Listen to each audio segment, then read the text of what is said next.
Thanks for joining our webinar. We've got some really great, exciting things to talk about today.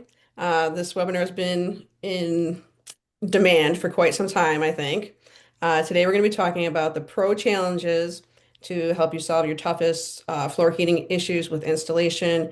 We're going to go over a bunch of questions and how-tos to overcome some of your challenges. And let's see, today we're going to be having, you have myself here. I am your product expert. My name is Mary Godawa, and I've been at WarmlyYours for 20 years. So I have a lot of experience in the sales team here.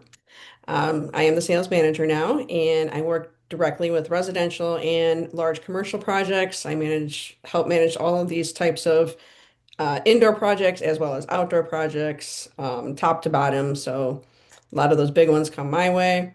And I've been known to be a pretty good problem solver, I think, and I do pretty well with the customers and advocate for them as well. And with me today, you have our technical expert. Scott, why don't you introduce yourself? My name is Scott, and I'm the tech expert. Just like Mary said, I've been at WarmlyYours for over 17 years, work with the engineering team, also on the 24/7 tech support specialist line, and we also have done dozens and dozens of tech tips and video series, and I've repaired hundreds and hundreds of floors over the years. Awesome. Okay, we're going to do a session format today. So we're going to talk about our really contractor submitted challenges that you guys actually asked us to specifically talk about. Problem solving techniques. You're going to get Scott and my expert analysis and solutions for these difficult issues. We're going to ask you for some Q&A at the end. And really our goal today is really just to transform your toughest installation challenges into competitive advantages. And I think this is something that WarmlyYours does way better than anybody out there. We're always the ones that, can come through and make you guys the heroes after something uh, Goes sideways. goes sideways on a project, right? So, So we've had a couple, we always ask for questions ahead of time. So please bear with me. I'm going to speak as long as I can until I lose my voice, but some people would hope that sooner than later. But anyway, we'll go ahead and talk about, we've got some questions. One of them was from Rod, looking for best practices for installation under ceramic tile and LVT and hardwood. We're going to be addressing most of that this webinar, so we don't need to really call it out on a specific Q&A. And then we also had a question from Wes. We have a job coming up where we'll be placing heating mats below LVP, looking for pointers on best methods. We're also going to be going over that too. So Wes, we are going to be getting to yours, and we have slides dedicated exactly to your question. So sit back and relax. yes, buckle up. Here we go. All right, so top installation challenges that we are tackling. Electrical challenges. This always is something that we want to talk about early in the project. We want to get your load calculations, planning for circuits, talk about your code compliances. This is something, again, we are experts at. We will help you through those difficult questions. We want to be here to answer any of your subfloor challenges. This is when we're talking about heating. Often we get people, how do I heat over concrete? What's going to happen? Is it my concrete going to suck up all my heat? I have an uneven slab. My house is built in the 1880s and it's very uneven subfloor. How do I overcome that type of challenge? And even people sometimes want to not have to rip out their existing flooring and still install radiant on top of their existing flooring. So that's more of something like the next slide, our retrofit application. So you maybe just remove a portion of the flooring that might have been there. Or they do something that you may have limited access for. So retrofit is an option sometimes with radiant projects. Um, Unique applications such as that LVT, LVP flooring that is becoming so popular nowadays. Unique flooring applications. Marmoleum's back in the picture. I had a guy just yesterday ask me about a modular dance floor. That's a new one, Scott. I got to show you those Mhm. pictures. But yeah, he's got a modular dance floor and he's asking, how do I heat underneath something like that? Carpet, that's another one. People forget all the time that carpet can be heated, and In the US. in the US, correct. Well, you can do it under in Canada, but we'll talk about that with the SLC embedment. Uh, And that's not always either. Remember, all the things we're telling you are up to local code interpretations. So just because we say it is so doesn't mean your local code inspector or authority having jurisdiction will allow it. That's why we're always very upfront when we do plans saying, please check with your AHJ. That means authority having jurisdiction, because we don't want to sell you a product that you install and you can't use because they tell you you can't use it, right? So whenever we talk about electrical, that's going to come down to the code, and it's going to come down to your electrician putting in the right size of wire, what size feed, how many amps, what do I do, how do I figure voltage loss over so many feet. That's not something that we do. That's something that an electrician is going to do. So there are certain things we can tell you how to put our stuff in, but when it comes to that ancillary stuff, when it comes to code, you're going to have to make sure that you talk to your code people. Great, great advice, Scott. Thanks very much.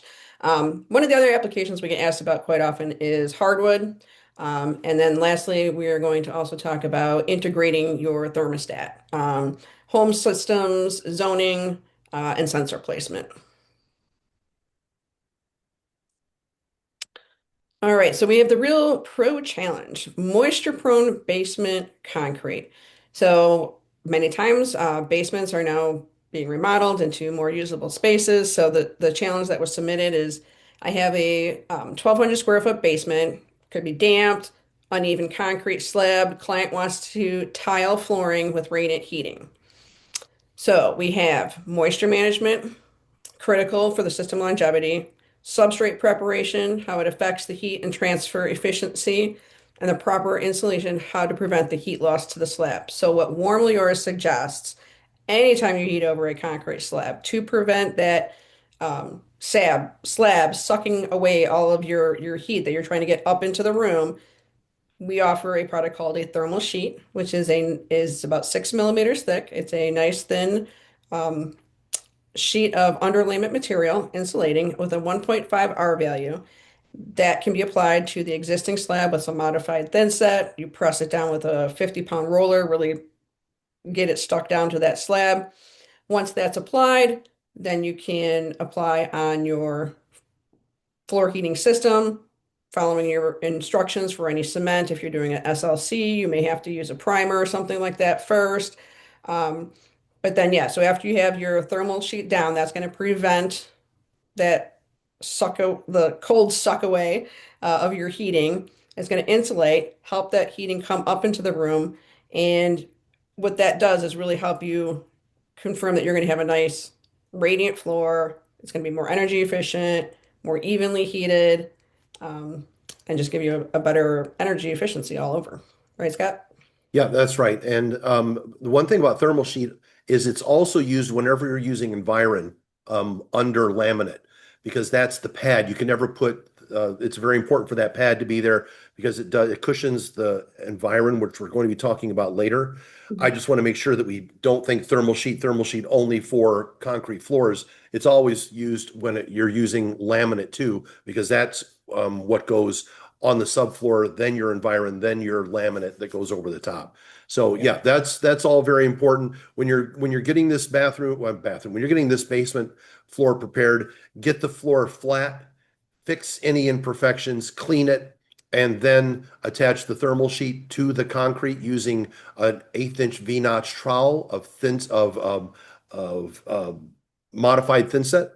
Hmm. That'll hold it down with a 50-pound roller. Then once that's down, you can then start laying your cables and strips like you see in this picture. So that's what you want to do. You want to make sure that your concrete is dry. So always check for concrete moisture levels before you get started doing your installation. And that's a very simple test that any flooring installer will have that moisture level checker for you. Great, great information. Okay, here's another pro challenge. I was asked this one today, actually. Can we heat a shower floor or a shower bench? A lot of times we get asked, can we heat the showers in wet locations?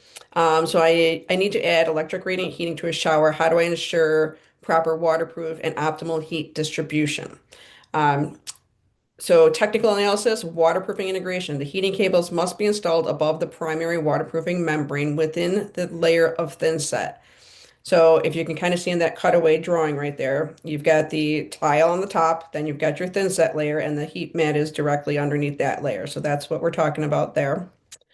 The substrate preparation is a properly pitched slope mortar bed or pre-sloped pan. That's going to be for your drainage to make sure that your pitch is correct and that your water doesn't pool, on the sides of your shower or anything like that. Um, the thin set compatibility, that is using a flexible, modified thin set specifically for wet environments. Same with the grout. Make sure that you use compatible components to go with your beautiful tile work. Heat loss is also a consideration. Sometimes you're in a shower when you have a thick mud pan, or if you're in a basement shower, um, you may still want to use a thermal sheet sometimes, right, Scott? Absolutely. And that thermal sheet, the good thing about it, it's a synthetic cork, which means it's not like cork. We would never recommend you put cork in a shower, but you can put a thermal sheet in a shower because it is not going to foster the growth of any mold because it's not a natural product, so the mold has nothing to eat. So it's very, very important that if you are putting this over a concrete slab, is that you want to separate the heating system from the slab below it. Right. So we know that shower pans work very, very well with our product. We have specific shower floors and shower benches. We have, if you take a look here, we have shower mats that are designed with holes in the center or off to the side. Depends on what you have there, but we have already sized them for the usual units that you'll see very often. Also, we have TempZone bench mats, which are sized for various, if you've got a 30-foot long bench that's 24 inches deep, of course we don't have, that's a very odd sized bench. But if you have a normal sized bench, we probably have a mat that is going to fit it for you. So we do have those products. They are UL listed to be used in wet locations. We get that question all the time. Hmm. And if you're doing this over um, a styrofoam form or a styrofoam pan, when you're before you lay down the heat on that pan, you want to do a real quick skim coat of thin set on that first, and then you lay the heating cable on top of that. So you're not going to lay it directly on the fleece material. You're going to do a burn in, a key in real quick of thin set, then you're going to lay the product on top of that. So you want to just make sure that you're doing and the great thing about the pans is they're already sloped. So you don't really have to worry about getting your slope and everything correct. You just do everything, all you're doing is just adding a thin layer of heat in there. And it's very, very important that you do that. And when you put the sensor placement in there, we're going to be talking about sensors a little bit later. There were a lot of questions about sensors that came in ahead of time. So I've got a feeling that some people might have run into sensor problems with another supplier. Fortunately, we don't have or haven't had, knock on wood, hardly any, if at all. I can't remember any problems with sensors going bad. But the good thing about that is we have redundant sensors. We send you an extra sensor anyway. So you Right. always have one in the thermostat sensor box and the thermostat box, and one always comes attached to the heating product. So you don't really have to worry about sensors so much with our floors. So very, very important. Good things there on a heated shower floor installation. Waterproofing is very important. Also getting that off of the concrete slab, very important too. I think the temp zone is really a nicest product for using in a shower because you can really get it super low profile. It works well with tiny tiles. So if you have any small mosaic or pebble or little teeny tiles in the shower, your best bet is to use those flex bench mat style and shower mat style systems. Yeah, but the thing is, we also have Perdesso and cable, TempZone cable that you Right. can put in there too. And the last one I did was a TempZone cable in a Perdesso membrane. So there are a lot of different ways to skin the proverbial cat. But Right, with a whatever, larger tile, with yeah, the 2 by 2 or larger for the membrane exactly, tile. right. Right. Yep, I was exactly. talking about the tiny ones. I get Oh, that sorry. all the Okay. time, the tiny Yep. tiles. Yep. Okay. And one thing is, I got a question out of it. It's been a couple years ago. Hey, can I use self-leveling in my shower? And I go, not if you want that shower drain to not fill up with self-leveling. So no, you cannot use self-leveling in a shower. You're going to have big, big troubles if you try that. So please don't do that. Right. So, but always remember to test the system with the digital ohm meter as before, during, and after your installation to make sure it's good. Absolutely. Okay, so here's another one of our challenges. This is a existing tile removal retrofit option. So this is maybe that person who already had tile maybe a couple years ago. They regret they didn't heat their bathroom floor. So maybe now we're gonna take out the cabinets, lift up those, as kind of this picture showing here, maybe take out the vanity, take out a few tiles. We're going to retile the floor going that way and lay out down a heat mat. So what they're doing is they're just removing that, prepping the floor to minimize that heat, minimize the floor height, I'm sorry.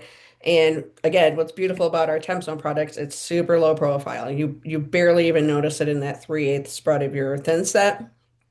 Um, so all you really need to do is make sure that you're removing any existing, critical adhesive that might have been left from before. You do want to make sure you have a good mortar and primer ready to go for that. Client expectation. If you are doing a retrofit, you are not probably going to cover every square inch of the floor. So you do have to be a little bit conscious of your limitations on when you are doing a retrofit, where you can and can lift up the tile to get the heat down. Um, but what we do is we offer easy mats. Those are nice little drop-in pieces. If you just want to put a spot of heat maybe in front of your vanity, like a 3x6 or something, that works really good as a retrofit if you had to. You can also think about doing if you have like more of a complicated plan and you want to just try a cable installation, if it's like an add-on maybe, you can always send us a plan or a sketch of that area that you're looking to have heated, and we're going to try to balance it out for you and give you what's going to be the best method for the height and what you're trying to accomplish using our radiant either mats or cables to do that with the height that challenges that you'll be facing. Yeah, just like this picture right here shows. This is heat doesn't magically travel laterally. You can't put a strip of heat down the middle of the room and expect the entire floor to heat up. It only travels laterally about an inch and a half from the cable. So if you are up against a system like this may be a spot where you put cable in because cable lets you get into oblong or odd areas that a mat won't. So you could literally do a mat for part of this and then do cable to fill in the spots that aren't being used right there, as long as you keep the wire space 3 inches apart from another wire. So you can't just overlap the wire, but you can run it 3 inches apart, and that may help you fill that area. Now, the wider, if you go beyond 3 inches, remember we talked about the heat travels an inch and a half laterally, right? So you have your wire here, you have an inch and a half over here, and then an inch and a half over here. That's why they're spaced every 3 inches because that's your temperature overlap. Once you start getting beyond 3 inches, then you're going to possibly get stripes down the middle that don't heat as well. So you have to remember that cable has to be spaced correctly. You can't just space it haphazardly because if you get real too narrow, it's going to overheat. And if you get too wide, you're going to have cold spots in the middle of that. So that's something that we'll be glad to work with you on. And this is the main difference. We had a question from Richard about weaving the cables back and forth as opposed to using the mats, and that's it right there. The cable lets you get into different shapes than the mats will, but you can use them both. So I know, Mary, you and I had a challenge, I don't know, what, 6 months ago, where they were doing a whole job was a retrofit job, and it turned into hours and hours of work because we couldn't go into because this is the space you have, right? You can't go beyond it. So what were some of the problems those people had with that plan, Mary, that we went around and around and around on? Oh yeah, we just could they wanted to get us into like these little nooks and crannies and just there was not a possible way to get in those spots with the way that the retrofit had to take place. Even with the cable. Yeah, even with the cable. And I think height is really a lot of the times the challenge too when they're trying to match up, enclosed porch or something, and height really becomes the challenging part. And sometimes, like the one I just did a hardwood install job a couple years ago, and sometimes you just have to put a transition in that, Mhm. a 1/4 inch high transition to allow you that space. And Yeah. they thought, oh, I can't believe we have to do this. Now, 2 or 3 years later, they don't even notice it, right? It is not the end of the world if you have to put a little transition to get into a higher area. It really isn't the end of the world. And I can tell you because I ran up against that problem, and a year and a half later, they go, oh, I forgot about that. So, it's the end of the world, but then really isn't. Yeah. Okay. So Here is our slide on our LVT or LVP laminate over radiant. Super most popular flooring choice these days, it seems. We're addressing the common concerns and best practices for installing luxury vinyl or tiles or planks or laminate flooring over our radiant heating systems. So, as Scott early on said, there's more than one way to skin a cat here. So, with our LVT specific challenges, you have the temperature limit. Most of your luxury vinyl products are going to say about 85 degrees is your max temp Fahrenheit. So we want to make sure we have a way to know that you're not exceeding that temperature. Or unless the manufacturer says a different number. So once again, if the manufacturer says 84 degrees, and then you say, well, warmly yours said 85, it's what the manufacturer of the flooring says, not us. So we're giving you a guideline here. Your flooring may say 82, it may say 83, 84, whatever that is, you have to follow their guidelines. Um, One of the other bigger challenges too is the flatness and distance from wires requirement. So flatness is going to be your ratio of flatness across the entire floor, and the distance from wire placement requirements. That means the actual like heating wire to the flooring itself. So there has to be some separation in between heating element and flooring, right? Right. Yep. Okay. And those are the couple of the big ones that people don't get. They'll say, "Hey, I want to use Environ, which is a floating system because this is a floating floor." Well, this floating floor isn't resilient enough to not end up showing dents in it and waves in it after a year or two. It's vinyl. Even if it says stone center, that stuff eventually will show like a wavy floor over time. And that's where the flatness comes in. Now with laminate, laminate is solid. You don't have to worry about it doing this over the wire. Every time there's a wire, it has a hump over it, then another hump over it. You don't have to worry about that with laminate. But for LVT, LVP, any of that vinyl product, stone center, whatever it is, that's where the flatness comes in. Now, if you look in the installation manual, many times it'll say the product must be installed a half inch from the heating wire. Well, right there is your half-inch self-leveling layer that we suggest because that does two things. It gets your flatness requirement and it gets your distance from the wire requirement. Those are two biggies when it comes to vinyl. Right. Very true. Very true. Um, so when we are talking about the laminate, we are also talking about the risking the gapping due to hot or cold cycling, low relative humidity. That's a challenge. We always want to make sure the customer has either a dehumidifier or humidifier in their home, depending on the time of year. Um, that's going to help, with any contraction or expansion of the flooring itself. We also want to ensure proper heat transfer with laminate. That is also a concern. So, Well, the 800-pound gorilla when it comes to laminate or engineered wood is not the heat. It's the relative humidity in that room. If you have a room that has this product and in the wintertime it's 15% relative humidity and in the summertime it's 70% relative humidity, that product is going to go like this, whether there's heat under it or not. So if you're investing in a floor that is going to be laminate or engineered wood or hardwood, even the same thing, the most important thing is the relative humidity. So if you get this floor, you're going to have to buy a dehumidifier for the summertime and you're going to have to buy a humidifier for the wintertime because it's the heat does a little bit of this, and a way that those companies mitigate the heat is they make you keep the temperature the same all the time.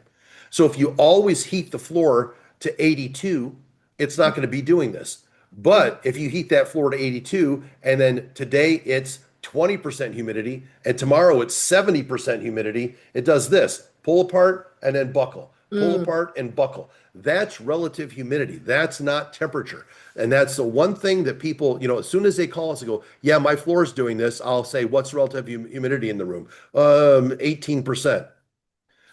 Right there is your answer. And wow. I have floors like that in my house that don't have heat under them. And in the summertime they do this, and in the wintertime they do that without heat under them. So that's just something that we know, and we're trying to help you during the planning phases. Is here are things to look for. Very good advice. Very good advice, Scott. Okay, so we mentioned the temperature control and not to exceed it. Our floor sensors help you determine that. We talked about the self-leveling cement that we recommend. And we also want to just mention to acclimate your flooring prior to installation. This time of year, what's the temperature out today, Scott? Oh, 10. 12, I think I got here. Yeah, 10, 12 degrees right now. So yeah, make sure if your flooring's been sitting in your garage and you're just getting ready to install it, bring it in like the night or day before so that it comes up to room temperature. It will definitely make it easier to install. Leave your expansion caps around the edge, as we mentioned. And don't forget that vapor barrier or moisture tests. Moisture tests are important. Vapor barriers, you're still going to use that if your flooring manufacturer says you need a vapor barrier, you're going to follow what that manufacturer guideline advises. The WarmlyYours solution for LVT, LVP, we are confident that our TempZone product can be used for those applications. This means our TempZone cable with the spacing of either 3 or 4 inches. This means our TempZone flex rolls, easy mats, all of those are the embedded style. Those are the green mesh rolls. Again, super low profile. The required leveling cement is typically a half inch. We understand that seems and sounds thick, and it kind of is, but that thick 1 inch layer is really kind of like your heat bank. So think of that layer as just gently heating up your entire space, and it's not going to heat it up too fast or too hot. It's going to help, just keep it as a nice temperature and keep your room very cozy so it's not going to damage your flooring or anything. Your control is going to give you your precise flooring temperature. And then if you have the other style flooring where you have actually like a wood laminate with a floating method of a dry installation, yeah, your subfloor has to be free of any staples or nails. Make sure anything that could damage or gouge on the heating mat, make sure your subfloor is nice and prepared. And then also put thermal sheet over your subfloor. Right. I was There's just your gonna say, 1/4 inch. Yep. yes, you need a 1/4 inch of underlayment. We recommend our thermal sheet product, but that 1/4 inch is going to give you a couple things. It's going to give you a way to channel out a little cutout and recess the power lead cord so that there's no teeter-totter on the cord. Um, but that 1/4 inch also is a cushion. It's the cushion so your Environ foil mat doesn't get crimped in between the hard surface of your flooring and the under flooring layer. So Yeah. we want that cushion there. If you don't use a 1/4 inch underlayment under your Environ, you're going to be sorry. You may not be sorry tomorrow, but you will be sorry because you'll start to crush the wire. It'll eventually get worn and abraded because it's got to have the right pad under it. And the right pad doesn't bounce too low and it doesn't stay too hard. It's got that in between. It lets the cable get down underneath and it doesn't abrade because every time you walk on it, those layers do this Right. and it just like a sandpaper. So one of the benefits of electric floor heat is way over hydronic. Many hydronic, and especially older controls don't have a floor sensor. So they're just overshooting the temperature and undershooting it, trying to hopefully to keep it around 82. It may go 86, 87, then it may go 78, and it just bounces up and down. That's what we call overshooting and undershooting. And that's the hallmark of hot water. With electric, you set it to that temperature and it stays there. That means there's no expansion and contraction. That means that the spot where the doorway isn't the hottest, and then when the hot water runs all the way to the other side of the room and it's 10 degrees cooler, your doorway is 80 degrees and the other wall is 70. That's another thing you have to worry about with hot water because it enters the room hotter and it leaves the room colder. With electric heat, it's the same temperature at the beginning as it is at the end. So those are very, very important things when it comes to LVT and laminate. You keep it at a steady state because of that floor sensor, which is very, very important. We had a question about from Dave, who said, how do you keep the TempZone mat flat and stop it from floating up when embedding in floor leveling compound? Well, I can tell you, I've talked to dozens of people over the years who have forgotten to do this, and what that means is they're pouring self-leveling twice. Self-leveling is very, very dense. So if you don't attach the mat or the cables to the subfloor really well, they will do this to the top layer of your self-leveling. You have to keep it attached to the subfloor, otherwise it will float to the top, and then and then the worst part is when people come with a grinder, I'm going to grind that high spot down, and unfortunately that high spot was where the wire was. So now they've trashed the floor. So what you need to do is you need to make sure you use hot glue and you keep that product down. If you're using long runs of cable back and forth the room, make sure you use masking tape every couple of feet to hold it down so it doesn't raise up. And always put, if you're doing an installation job with the rolls or the mats, cable side down because that is going to keep the loops from going rip like this at the end. Right. So you want to make sure that it's cable side down. Those are very, very important things, and you're not going to be using normal self-leveling tools. You're not going to be using gauge rakes because you'll cut through there. You're not going to be using those big rollers that have pins in them because that'll destroy your floor. And you're not going to be wearing spikes on your shoes because that will destroy a floor. We just had somebody use spike shoes last year on a floor and then didn't understand why their floor didn't work because they completely trashed it when they put the self-leveling in. So if you Mm. just keep those things in mind, self-leveling is great. You attach the stuff really fast to the subfloor, you pour over it, you got a nice flat subfloor, you're ready to go. Very good, very good. Yeah, I think that's the best, really best method to install any of those LV type flooring choices. Awesome. Next slide. I'm trying. There There we go. we are. Okay, our next pro challenge, concrete installations. Ooh, this is a good one. All right, concrete presents its own unique challenges. Challenges and opportunities. The radiant heating for Warmly Yours offers tailored solutions for both outdoor snow melting as well as indoor floor heating through slab heating.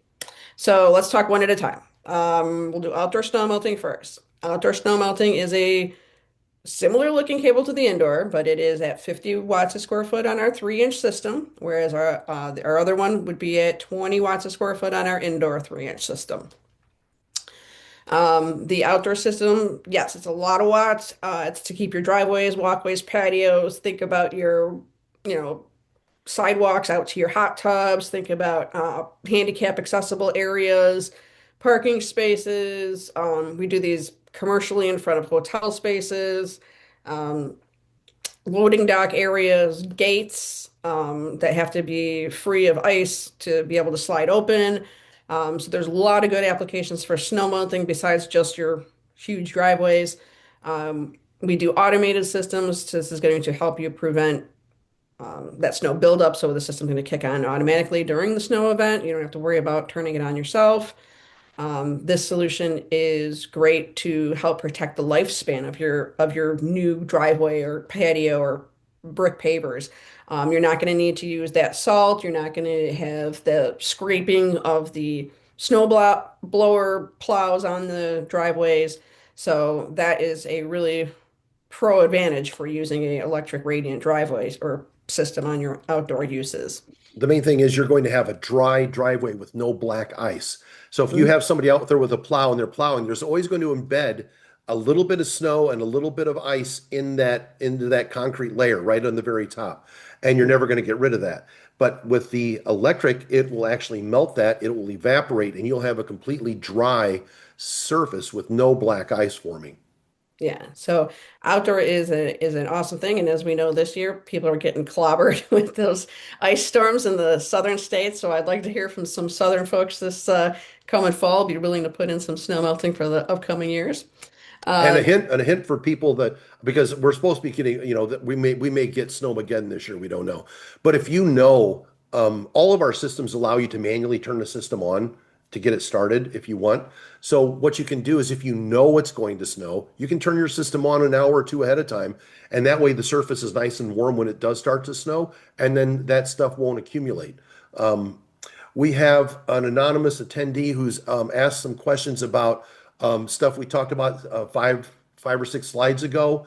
I think, Mary, what we should do is we should answer their question at the very end instead of going back okay. 5 or 6 slides. Just so, anonymous attendee, we're going to answer your questions, but we're not going to go backwards. We'll do it at the very end. So please stay with us. It's the hook to stay with us. Go ahead, Mary. Okay, let's talk quickly about the indoor concrete option. So indoor concrete is, let's say you're pouring a new foundation, you're adding on uh, a new patio or not patio, I'm sorry, a new like sunroom or something for your home, or you're adding a dog kennel indoors, or you're adding a indoor chicken coop or some other housing for animals. We get asked for that quite a bit. Although we do get asked for your indoor slabs for your residential uses as well. Sometimes slab heating for commercial uses I can think of is even like refrigerators and things. So there's so many options for slab heating indoors that you don't always realize. This transforms your cold concrete slabs in your basements or garages or new constructions. It's again providing that uniform, even, comfortable heating. You're heating up that massive slab, is what you're doing in these situations. It's going to reduce the overall energy consumption compared to the forced air because it's just going to be a bank of mass of heat. And it's compatible with various floorings. Once it's actually in the concrete, you can floor on top of most of these surfaces. So, The number one thing we see indoors with people doing this is stained and polished. So if you need to do a stained and polished basement floor, mhm. this is your product. The installation on that right side is perfect for that. Yeah, these products are going to require that bulk of cement. So it's at least like a good 2 to 3 inches of concrete over the top of the heating element on these types of these indoor and outdoor slab systems. Yeah, National Electric Code requires at least an inch and a half above the heating element. Um, so you need to make sure that it's at least that deep. We suggest usually around 2 to 3 inch depth, because if you have a 4 inch slab, the most important thing on this, that I've gone out and done dozens of these installs. The number one problem I see with people doing these installs is they tie the cable to the rebar, but they forgot to prop the rebar up off of the up off the surface. You want that rebar to be up in the middle of the pour, and that's where the cable is. If you look real carefully on this install, you can see where they've used bricks underneath here. And those bricks are enough to prop it into the middle of the pour. The last thing you want to do is go and do this huge installation and have the cable sit on the bottom, and then there's 4 inches of concrete that it has to get through to get up to your feet. Okay, that's the last thing you want. You don't want it down here. You want it in the middle. And that's what we're doing with these items, propping it up. Very, very important. It's the number one mistake I see. People don't think about, oh, I should have propped that up. So now you're walking around and it's all just at the bottom of a 4 inch pour of concrete. So please, please think about that. It's in our cross sections. Every one of our cross sections that we send, always you want to prop that up. And hopefully, Sejal, that hopefully answered your question about the similarities and the differences between indoor and outdoor slabs. Um, Outdoor has different rules. Outdoor snow melting requires GFEP protection for personnel, not GFCI. The one on the right requires GFCI. It's indoors. So indoors products and outdoors products are not the same. So whenever we have a question, and I've worked with Mary over the years with the sales reps, is it indoor? Because if it's indoors, we're using slab heating cables. If it's outdoor, we're using snow melting cables, because snow melting cables have too many watts per linear foot to be installed indoors. They're not supposed to be put in there. Now, once again, that's a code interpretation. It's up to your code official. You should ask them, but we're always going to ask you indoors versus outdoors, because you don't want to take the slab heat cable, put it outside because it doesn't have enough wattage to melt anything. Outdoors when it's 18 degrees, right? So two different products for two different applications. Make sure both of them are in the middle of your pour to make sure that the heat gets to the top and it doesn't sit at the bottom of the concrete. Awesome. Very good information there. All right. So our next pro challenge comes to our multi-zone electrical planning. So this is somebody that maybe has submitted their challenge for a 2,000 square foot main floor living area. You may have like 4 living spaces and they need an electrical solution. So there's this, again, more than one way to skin a cat. You can first check your available breaker spaces. This is 2,000 square foot is pretty large. Each thermostat, whether you're in 120 volt or 240 volt, is limited to a 15 amp load. So every 15 amps of space, so in 120 volt, you're talking around 120 square foot. If you're doing a 240 volt system, every about 220 square foot, that's about a 15 amp load. That's the only difference between 120 and 240. Every time I do one of these webinars, I feel like I have to go to the mountaintops and yell 240 is not better than 120. Yeah. It's the same. It heats exactly the same. The only thing 240 does is it lets you cover twice as much space at 15 watts per square foot to keep it under 15 amps for that control. That's the only difference. I mean, I get that question almost every single day. Yeah, same, same. I always thought the easiest way, and this was my trick to remember, um, there's that movie Mr. Mom. Do you remember when he's trying to Mhm. be Mr. Mom and he says, "Oh, he's trying to show off to his wife's boss," and he says, "Oh, what do you got put in there?" He's like, "Oh, 210, 220, whatever it is, 240 line." He was just trying to lingo talk him, but the easy way to remember is 110 volt, 110 square foot. 210 volt, 210 square foot, or same 120 square foot, 220 or 240, 240 square foot. Right, That's right exactly. about your threshold level. So that's when you know you're going to go 120 or 240. And then for every additional square footage, you're going to go another 15 amps. You're going to have something, either another thermostat or another power module. So it really kind of depends. If you're wanting the entire space zoned all as one control, one thermostat from your living room to your hallway to your kitchen to your mud room, or since the mudroom's way kind of at the other end, and maybe that room's by the back door and it's colder, that room you may want to just put it on its own thermostat control and not zone it with your other two or three spaces. So there's Yeah, definitely ways to yeah. talk about these multiple areas on the same first floor. Heating it all on the same thermostat is not always a great idea. Scott, tell us why that's not always a great idea. Well, you have a product in your hallway and you have a product in your little tiny half bath. Then you've got a product in the master, in this huge room that's 200, 220 square foot. And the people, well, I want to save money on thermostats. So I just want to put this all on one if I can, or I just want to put this a thermostat on a power module. Well, what they end up with is that little tiny bathroom that's there at the end of the hall. It's 95 degrees in there Mhm. because the thermostat's out in the gigantic room that has tons of heat loss, exterior walls, big windows. That's heat loss, and it's all going to go away there. So now I have a thermostat in this room, and it's going, oh, we have to heat more, heat more, heat more. And then the poor people in that little bathroom at the end of the hall, it's like, oh, for crying out loud, it's 99 degrees in here. Somebody knock it off.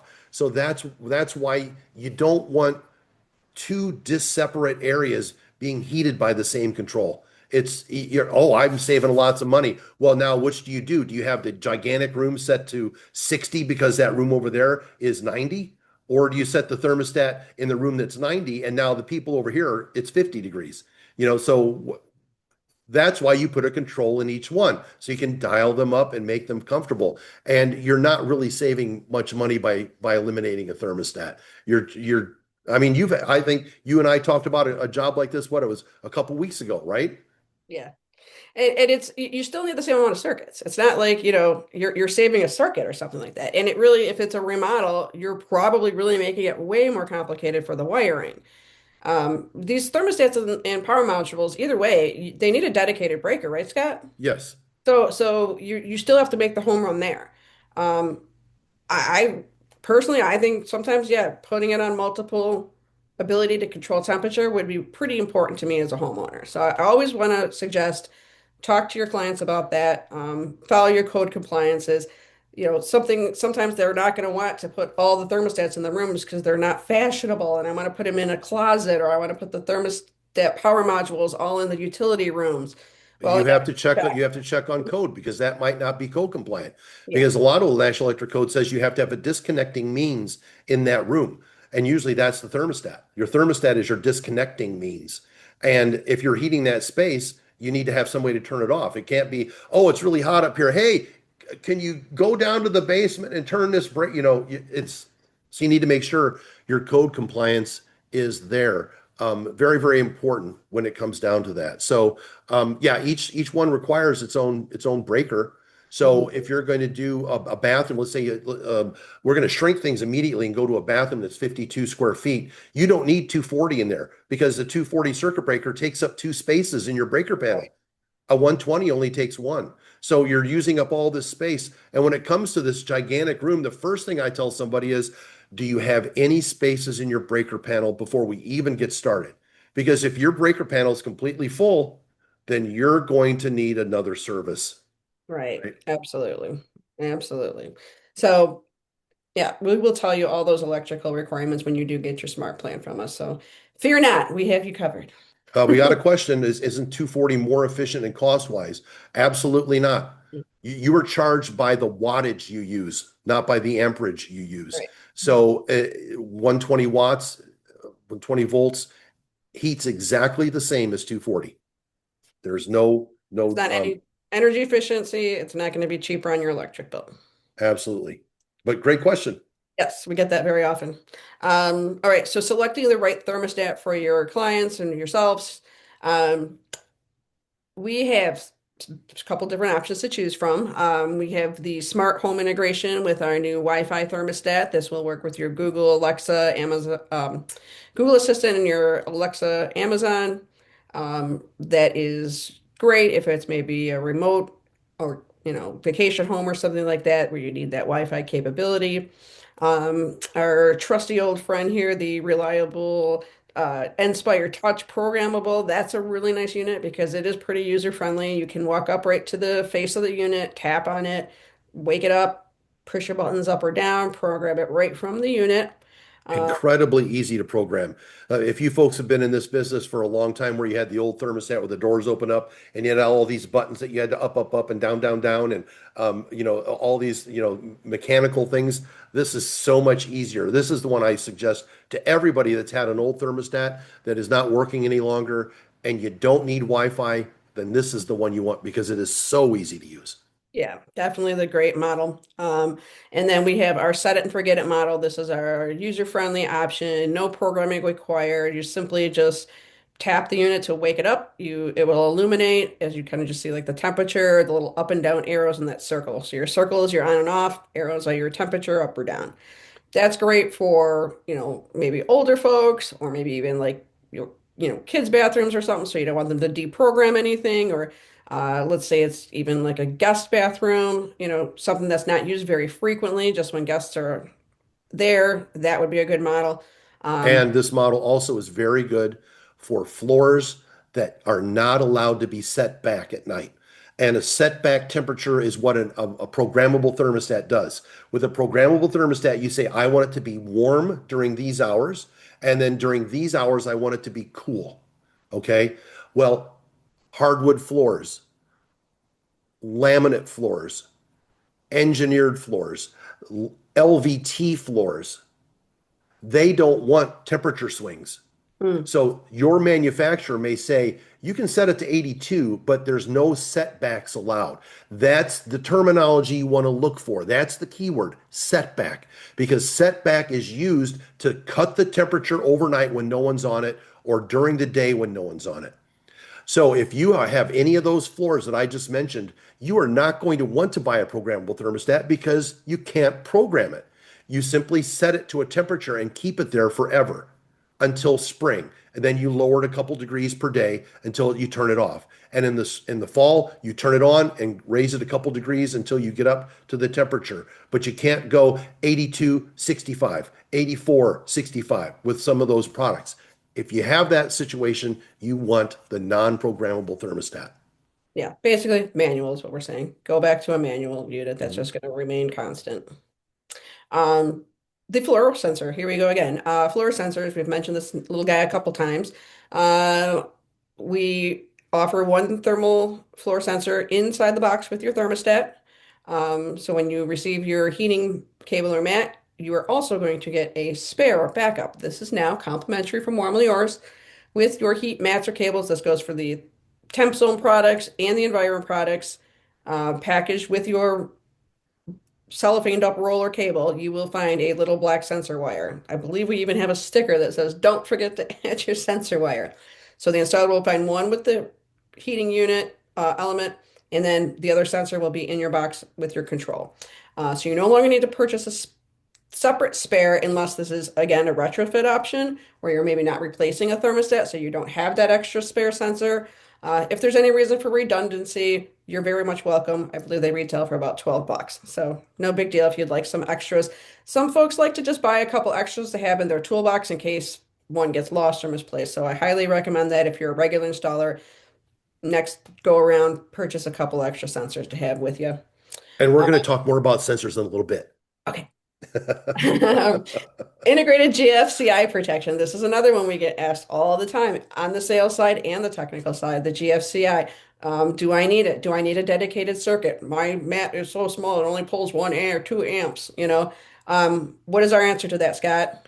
Well, it's the same guy who he tapped off power from his GFCI outlet and sent it to his thermostat, and he's had nothing but trouble with nuisance tripping because he has a GFCI thermostat, he's got a GFCI outlet, and now one or both of them trips because they're fighting each other. Hmm. Okay, that's another reason why never ever install a GFCI circuit breaker. You cannot imagine the number of people I've talked to. My electrician told me to put a GFCI circuit breaker in there, and I tell them he's a smart guy because he knows GFCI is required. However, we outsmarted him. We put it in the thermostat. So now we need to make sure that that smart guy who was already planning ahead but did it too well, he needs to come back and take that GFCI breaker out and put a regular old inexpensive breaker in. Yeah, I was just gonna say cost is probably a thing too. Your GFCI breakers are going to be more expensive, and you're Mhm. already paying for that with any of our model thermostats of these units here. Your GFCI protection is built in, so you don't need that expensive breaker. Yeah, and please don't. Here's a simple test. If you have an old install, if you want to find out some interesting information about your system, find the circuit breaker that's supplying power to your thermostat. Turn all your lights and everything on in the bathroom, and then turn that breaker off. And when you turn that breaker off, you'll see everything else that's on that circuit. So your lights may go out, your outlets may go out. That's what I always tell people is take a couple of lamps, plug them into your outlets. Now go turn the breaker off. And does anything else go off besides the thermostat? No, no, that's it. Then there's a pretty simple way to find out if you have a dedicated line or not. You don't require any special tools for that. But if you turn that off and all of a sudden, ding, ding, everything goes off, you know that the reason why you're getting GFCI trips is because all those other things. I had a bathroom that they had wired it together with the exhaust fan. Exhaust fans are notorious in Yeah. bathrooms for throwing off dirty power on a circuit that a thermostat is on. So I said, watch this. So I had the thermostat turned on, and then I took the switch for that fan, and I went like this, up, down, up, down, up, down, and all of a sudden, boom, there went Pop, the thermostat. popped it. Thermostat Yep. went off. And those are just simple tests that you can do to find out what else is on this circuit. Very true, very true. Last, we'll just quickly touch here. All of these models come as dual voltage, which means we stock the same unit, whether you're 120 volt or 240 volt. It is up to your electrician to provide it with the right power, and your heating roll will or mat cable will tell you which one it is. You must connect it to the right voltage. Yes, Scott. Thank you, Mary. Um, we get this question all the time too, so I had to talk about it. If I send 240 to this thermostat, will it send 120 to my 120 volt mat? Or vice, believe me, I That's get this actually all the useful. time. If I send 120 to this thermostat, will it automatically change it to 240? It is not a transformer. It's just a switch. So if you send 120 into it, 120 is going to go out of it. Same thing with 240. But it says dual voltage. That means it will switch 120 or 240, but you have to match the voltage of the product installed in the floor. Right. Very true. Very true. So pay attention to your voltages. And again, remember that cusp, the 120 square foot is about 120 volt. 220 square foot is about 220 volt. Okay, so for our professional insights now, here's what's going to help you get through your projects. You are going to do your pre-installation checklist. We want you to test the heating system with your digital multimeter. Document the substrate conditions. You are going to verify your electrical capacity and plan the cable or mat routing before your installation. So that's placement of power, basically. Even when you're sending us the plan to make your sketch or your drawing to request that smart plan, especially in big jobs, big rooms, multiple rooms, having that idea of where the thermostat goes is pretty important to us if we're designing your plan because we require to start that heat mat or cable within a certain distance of where your power is coming from. So if your power is in the, upper right-hand corner of the room, then we don't want to put your power in the lower left-hand corner of the room. So it really changes around your whole mapping of how the heating system is going to go in. So we want to plan for that as early as possible. And the thing is, the circuit check that you buy from us is not a substitute for a digital meter. You've got to have a digital multimeter to do this job. The circuit check, the egg, whatever you want to call that, the detector is not a substitute for that. Right. Yeah, that's just your little buddy to help you know if you accidentally have dropped something or gouged something, put a trim nail in something on the job at the moment of impact. Yeah. So this is not your fail-safe. Take your ohms multimeter to it, please. Um, Proper cable spacing. This is very important for your installation. Homeowners will tippy-toe around the room to find the cold spots. So be aware that as Scott said, it's about an inch and a half laterally across your tile, how much that floor heat's going to radiate out. So if you're too far away from your toe kicks, or you don't heat the toilet room up to the bowl, somebody's going to be standing on a cold spot and not be very happy. So proper cable spacing to avoid, and even outdoors, to avoid striping, to avoid any of that too tight, too wide, bad. Mhm. Securing your cables properly with the right fasteners. If you're doing outdoor stuff, we're talking zip ties on a metal mesh. If you're talking indoors, we're talking securing it with the hot glue guns, the proper cable strips, proper cement and self-leveling cements, stuff like that. You're going to test that resistance once again before, during, and after. We can't stress that enough. And post installation, the thermostat installation is going to be one of your final checks. Get that guy up and going. And that's going to be after your final ohms readings. Contact the client, educate them, show them how to operate the thermostat that you have, and then just any system commission requirements. So test early, test often, and that will help you prevent all your callbacks. And don't forget to install your floor sensor. We got a question from Dave, and Dave asked about they've used a glue gun to hold the product down so it doesn't float. All I can tell you is that's the best thing that I've used, and for me it's worked. But I realize that sometimes a work zone is not the cleanest place. So if you're using hot glue and it's not sticking to the subfloor, I would can you use thin set instead? Well, I also use hot glue to hold it in place while I put thin set over it. So I mean, it's kind of hard if you're putting thin set down over the mesh to hold it in place unless you use a hot glue. What I found is that there's a better way to use hot glue than instead of putting it down, putting the wire down and then gluing over the top of it. What you do is you put a dollop of glue on the surface. You take a 1 inch wide chisel and you take that 1 inch wide chisel as a spatula and you put that dollop of glue down. You take you push the mesh down, then you use that 1 inch piece of metal to push it down into the glue. So you're not gluing over the top of it. You're putting the glue down. And then use it, or you can lay the mesh down, put the dollop of glue on top, but then use that 1 inch wide blade to push it down to hold it down better. And that works like a charm. So you're actually using that 1 inch piece of metal, not over the wire, over the mesh, and you're pushing it down into that mesh, down into the subfloor. So whatever you can use that you're comfortable with that will hold it down, just please don't use a bunch of masking tape to hold the product down before you self-level it, because you're going to have a bunch of hollow spots if you're doing that. So please don't do that. Hot glue is the best, and experiment with putting the hot glue on in a different method than you're currently using, because I think that's what's worked for me.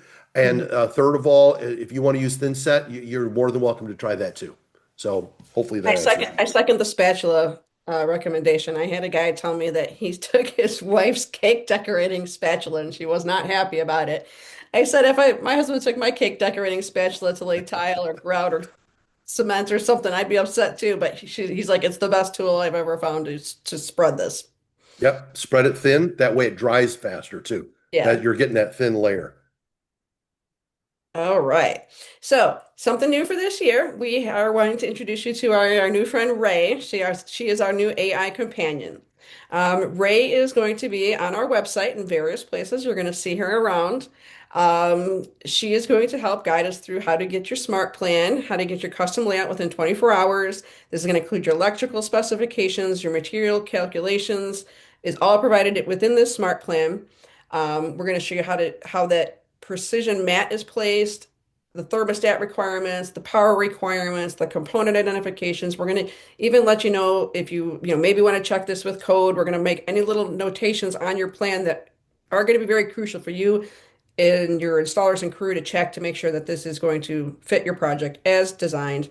It eliminates all that guesswork. It reduces your installation time, saves your guys just, all the time scratching their heads on how to do something right when you have this nice guide here. And it ensures that you don't have waste and code compliance. So let's see what that looks like, Scott. Okay, so here's our new website. This is under the Radiant Floor Heating Smart Plan section. From here, you just jump on and you scroll down just a little bit to start your smart plan journey. You have two options on how to send us those smart plans. The first option, my favorite, is to just give us your sketch drawing, upload it. Hand-drawn sketches, fine. Um, if you have a professional 2020 drawing, whatever you have, dimensions, placement of thermostat, flooring, subfloor, and flooring choice. If it's outdoors, basically the same thing, just need to know the surface of your concrete, asphalt, or paver.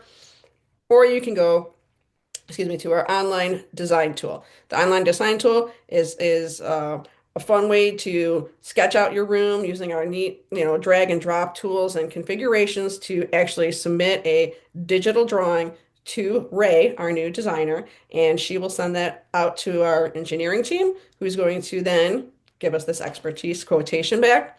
On your quotation, you're going to get the customized design and guidance. We're going to tell you all those electrical specifications again, efficiency for the project, operating costs for the project. All of those good keys are right there. Scroll down a little bit more. All your plans are numbered too, so we do keep really good records here at Warmly Yours. Every time you get a quote, you get a quote number. Every time that quote has a specific room, that room has a room IP installation plan number.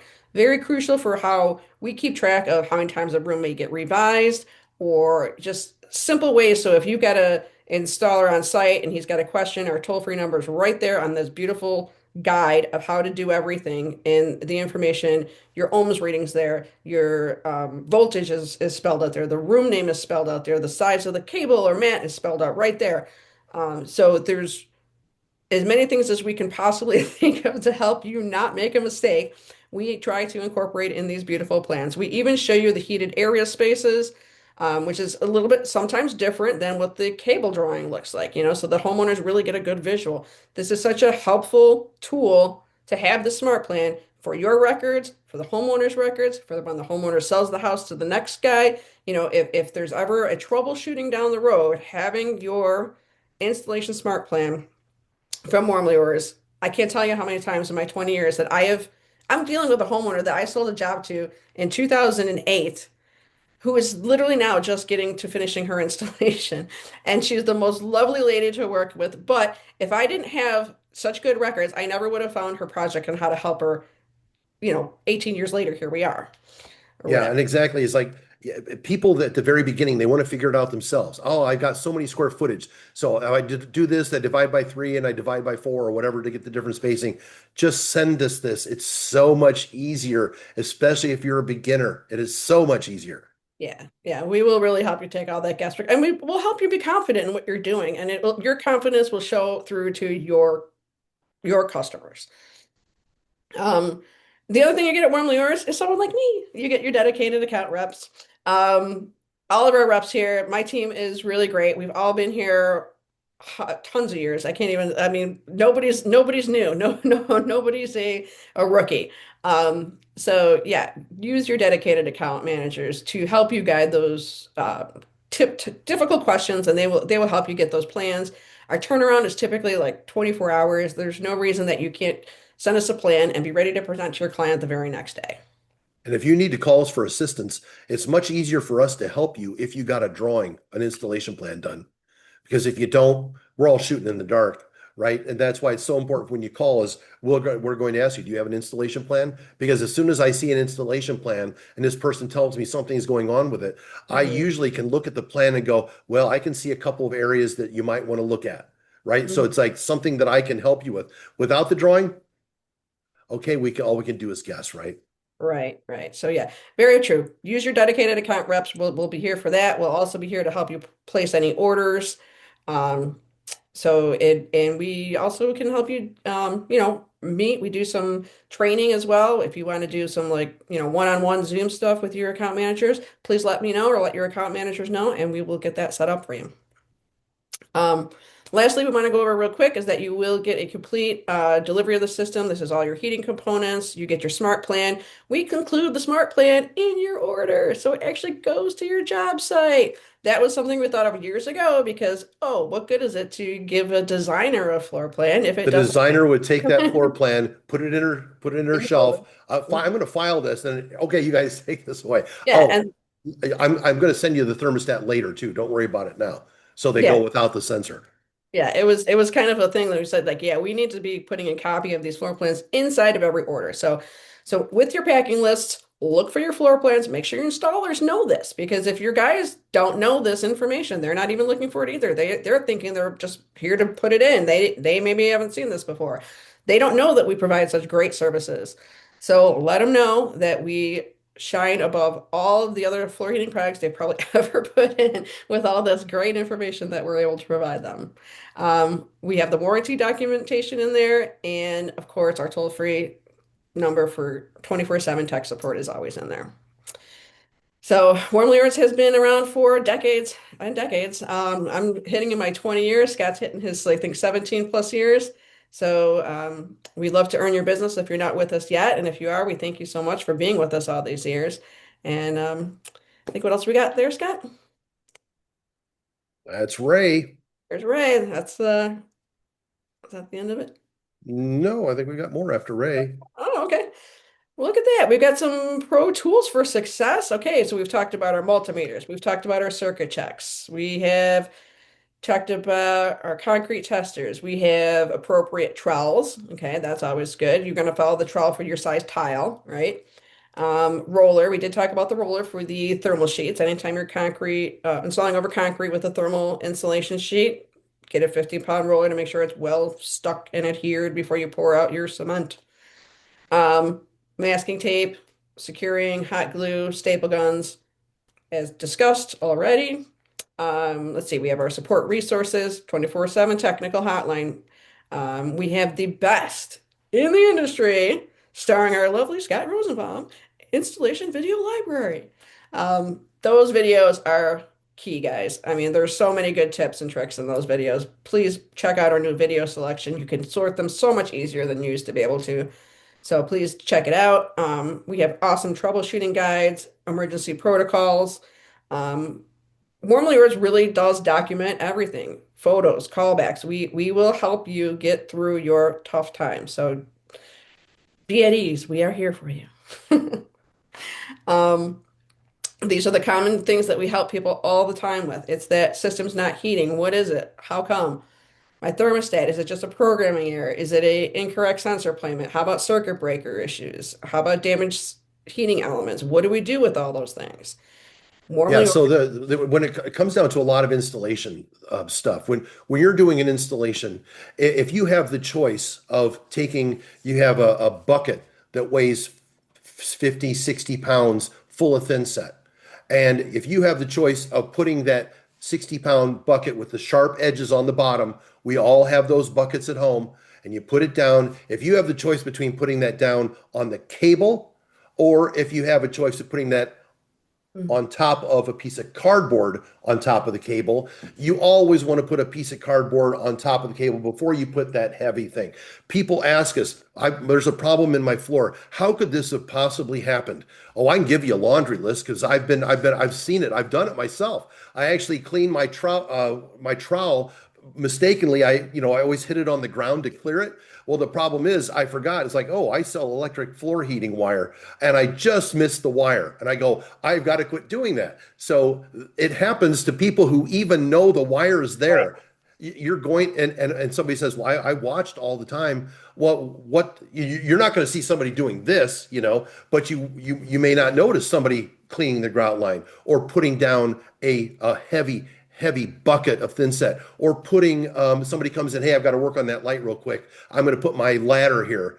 Well, that ladder and a 250-pound person on that ladder is going to short the wire, and it may not show up at the very beginning. It may show up later. My floor worked great until my trim guys came in, and now I've got beautiful trim and I've got a floor that doesn't work.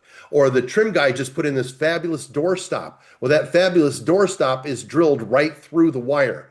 Okay, so that's the kind of stuff that can happen. Somebody drops a hammer, from 2 feet. You drop a hammer, it's going to cause a short. So just like I said, there's a laundry list of things that can happen that may look innocuous to you when you're watching, but it really isn't innocuous because that can happen. And it's like, well, why did it show up 3 years later? I went out and repaired a floor that was a 120-volt floor that had been sent 240 volts for 11 years before it failed. I mean, It's crazy how those work to me. I'm like, what? it's crazy, but and I'm going out there and I go, well, this is a 120-volt floor, and I measure the voltage, it's 240, and I go, well, that's why I know that there's a problem in the floor. It burned out, but it's been working for 10 years. Well, those are the 10 luckiest years of your life because sometimes it'll as soon as you hook the power up, it'll blow apart because a 240 volt can't be sent to a 120 volt product. Right. So we've had so many comments, and I know we're running long here, but these are people that are asking questions, so I have to answer the question, right? That's my excuse. When it comes to sensors, faulty sensors, now I can tell, and I'm not stretching here by any means, I can't remember the last time I had dealt with a faulty sensor. Mary, have you had one lately? Almost in my 20 years, I think I've literally had maybe two that actually gave a bad ohm reading on the sensor. So obviously it does. I think in the industry there was a problem with sensors in the industry last year, the year before, or something like that. We haven't had that issue, but I can tell you if you have a bad sensor, you can replace it without ripping up your floor. And the secret is to get a thermal camera, and with that thermal camera, turn your heating system on, and where you have that, mark it with a grease pen where all your heating wires are around your thermostat. Okay, so like you take a 3 foot perimeter around on the floor around your thermostat and take that thermal camera and mark where the cables are. And what you want to do is you want to find a grout line that's not right above one of those heating wires. You want it off to the side because you don't want the sensor on the wire. You want it somewhere between two heating wires. And the best way to install, and this is going to answer another question, the best way to install the sensor is to play, if your wires are this far apart, you want the sensor to land right there. You want it to be in the middle. Okay, so your wires are 3 inches apart. You want your sensor to be about 6 to 8 inches out on the floor, not all the way on the other side of the room, not out into the middle, just 6 or 8 inches into the floor where it's heated between two of the heating wires. That's the best way to install that wire. But getting back to retrofitting a wire, retrofitting a sensor is fairly simple if you know where the heating wires are. With your thermal camera, you can pick the grout line that is not right above that wire, and then you can score that grout line and take that grout line out down to the depth of the tile. If you go too deep, you're going to cut your heating wire. But if you go down the depth of the tile, you then lay that sensor in there and then grout over the top, and you'll never know the difference. So the secret is you have to have a thermal camera, and they're available everywhere now. It's not like when you and I started, Mary. I can tell you Right. the first thermal camera I bought for this company was $5,000. I Okay. remember. So that was a big deal around the office. You remember that 15 or 17 years ago, I said, we need a thermal camera. Oh, it's going to cost $5,000. They cost $100 now. Right. Yeah. So things are so different. So you can get a thermal camera everywhere and find that open grout line, route it out, put that retrofit sensor in there, grout over the top, and hook it up to your thermostat. That's the easiest way to do that. And we covered all those. Oh, how to find that, how to find the bad sensor. We really haven't had to do that very often, but what you can do is you can use a cable tracing tool where it sends a signal from where the thermostat attaches to where your sensor attaches to the thermostat. You disconnect that and you have two little wires. You put the noisemaker on there. It's an electronic noisemaker, and you just follow that line down to your floor. And with that microphone, you can find where that sensor is. So you can use a tracing tool to find where the sensor is, but it doesn't really matter if it's not working. Just put another one in a grout line. So Right. I think that was a great question from Carl and from Jim, because those are questions that obviously are very important. We don't have to deal with it very often, luckily here, but that's how you work around that. Good. Good. Good. Okay, like I think the last things we left here off was on the uneven heating. We did brief a little bit on this earlier, but we talked about the inconsistent cable spacing. We talked about what can happen if you don't request your floor plan and you're left to guess where to put the heating, where you can have poorly heated areas and complaints from your customers all the time. And once it's down, there's not much more you can do about it, except for try to take it up or redo it, and it's not fun. So get that floor plan from us, please. Installation is done in improper insulation. I'm sorry, that's the not using the thermal barrier. And there's no more depressing call Yeah. to get. Uh, Mary, you've taken dozens of these. I have too. yeah, Where this the time of year in this kind of climate in Chicago area, or anywhere where it's been cold and they're on those existing slabs, that slab is just sucking down your heat, man. my So floor take, is only getting 72. It's been on for 36 straight yeah, hours, and that's all it's going to get yeah, because yeah. the wire was put directly on the slab. And don't forget about the crawl space guys too, guy. If you're heating Mhm. over an unheated crawl space, I mean, I would try to get some insulation under that crawl space, but if it's not possible, at least a thermal insulation over could possibly help your project. So improper insulation is a issue that you always want to tackle first. Installing too deeply, Scott mentioned, are where the cable or wire needs to sit in the installation method. You don't want that cable at the bottom of a 4-inch pour. If it's concrete, if it's, even in your shower, it's right under that layer of tile. So we want that heating pretty close to where it's going to come up and you'll be able to feel it. So don't install too deeply. This product is designed for thin set installation. It's not designed for mud beds. Right. Yeah, you don't want to put it in a giant mass unless it's outdoors we're talking about. Right. All right, substrate irregularities. Again, we're talking about get those floors as even as possible prior to even talking about putting in floor heating. So get your floors ready, prepped according to what you are going to be installing. So what I'm going to do is preface this last one, Mary, and keep it simple because it's the same thing every time. If you're having problems with your floor heat, get your digital ohm meter and give us a call because we're going to tell you how to do an ohms test. Because that's the number one thing that you have to do to determine whether your floor heat works or not is based on ohms, resistance. You send voltage across resistance, it gives you heat. So we're gonna wrap up on that one, just talking about that. If you have floor heating problems, the first thing you're going to do is ohms testing. Absolutely, absolutely. And if you need videos or guides on how to do that, contact your account managers, contact the tech team. One of us will pop it off to you. We do have it very easily at your fingertips on our website. Just type in ohms in the search and you'll get to a video and a installation guide. So Um, let me take this one, Mary, because we're running out of time. Troubleshooting tools for accurate diagnosis. We've already talked about the thermal camera. That's going to tell you if your wires are spaced too close or too far apart. It's also going to tell you where there is heat and where there isn't heat. So if someone says, this spot's really cold, thermal camera, the reason why it's really cold is there's no heating cable there. Okay, simple as that. Now, if you come to a problem 5 years down the road and you need help, we have tools that can help you find the spot. The number one thing that gets in my craw every time is an electrician will say there's a problem in that floor. We have to rip it all up and start over again. You don't have to rip it all up and start over again. You use our tools to create a hot spot in the floor.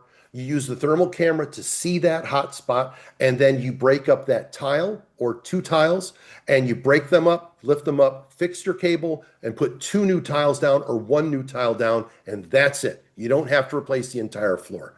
And you can also use a mega ohm meter to test your insulation. This is required for snow melting jobs and for slab heating jobs. It's an insulation tester to making sure that your wires that heat up are not making any contact with the ground anywhere the length of the cable. So we do have tools that can help you troubleshoot your problem. Your floor does not have to be ripped up. Awesome. That's so good to know. Okay, so we have the anonymous attendee who would like us to talk about um, humidity in a basement. For tile above cement for a basement, do I need to put down any sort of cement sealer prior to placing the thin set, then mat, then 50-pound roller, then thin set, then wire, then thin set, then tile? When it comes to mitigating moisture in a basement, first thing you want to do is ask the manufacturer of the product you're going to install what their rules are. Mm. Do I need to make sure that the wetness percentage of my slab is below 6%? Or what is that number? You may need to have a person that is skilled in moisture mitigation come in and tell you how to fix that problem first before we can tell you how to install that floor. Because we're not moisture mitigation specialists. I can tell you how to install the floor, but your flooring manufacturer is going to say you need to have this type of vapor barrier. It needs to be this thick and it needs to be applied here. Those are their instructions that you need to follow when it comes to that.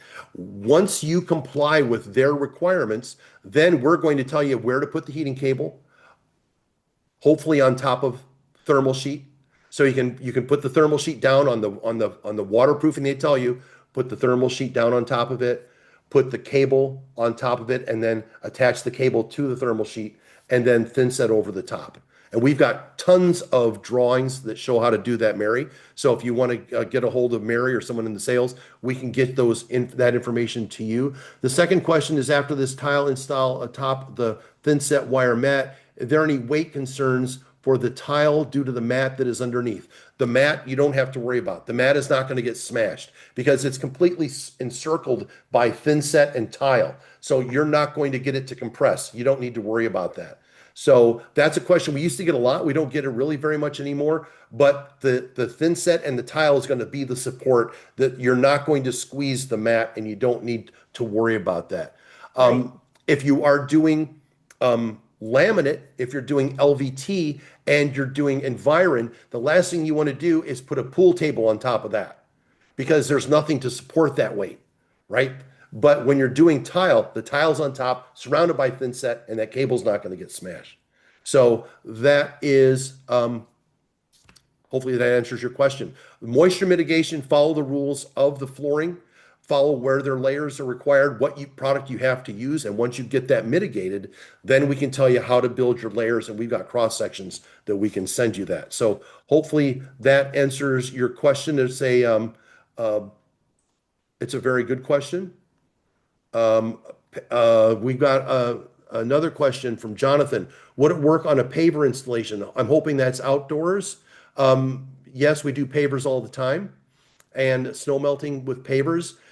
So yeah, if you're interested in doing that, you can contact us at our 800 number, Hmm. and we'll talk to you about how the layers are for that.